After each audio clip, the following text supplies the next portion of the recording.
A field of dreams? Not exactly. But it is a success story, as these men coming across the field will soon proudly tell you.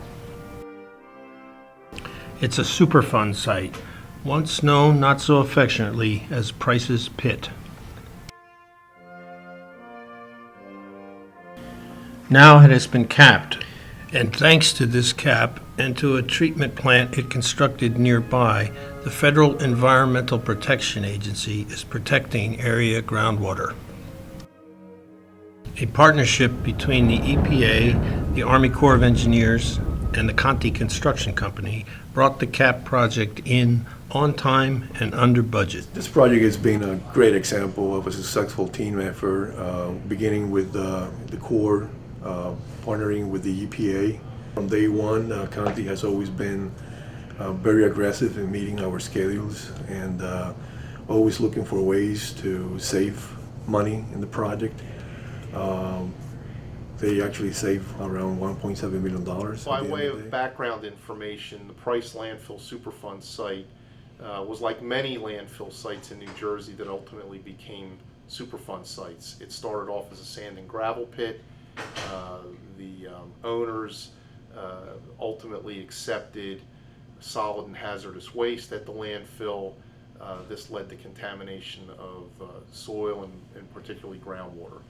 The background of the cap is that it's a 26-acre impermeable landfill cap, and it makes up, it's one component of the overall containment strategy for the Price landfill. The other components are the down gradient extraction wells and the groundwater treatment plant. All these components are intended to contain the hazardous liquids and water in the landfill, so they can't leach out into clean air. Components of the landfill cap were placed like a cake, starting with the plastic liner, then the geomembrane, then the 18-inch sand drainage layer, then the 6 inches of topsoil. It's important to understand how the different components of the cleanup work out here at Price Landfill. We initially built a groundwater treatment plant to address contaminated groundwater at the site.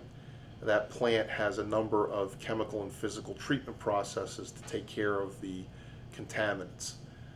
The construction of the cap, the purpose of that is to prevent the infiltration of surface water, rainwater, so that it doesn't percolate through the landfill and ultimately continue to move groundwater contaminants in the aquifer. To keep water from infiltrating into the landfill itself. So this treatment plant is only pumping the existing groundwater that's there. It's not allowed, Mother Nature's not dropping, it's not infiltrating more.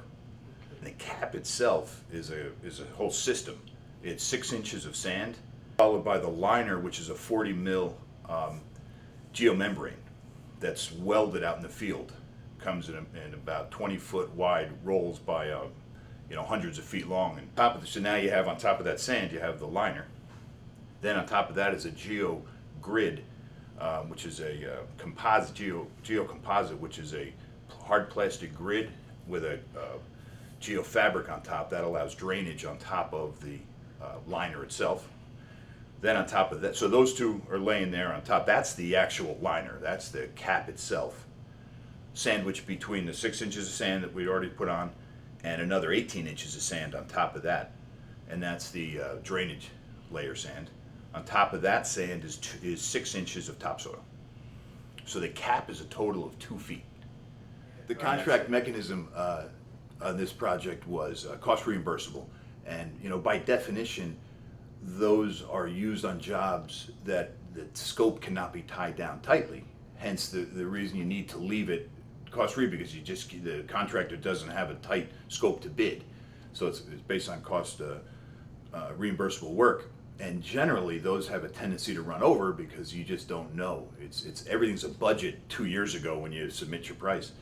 This job is one of the exceptions that we finished $1.5 million under.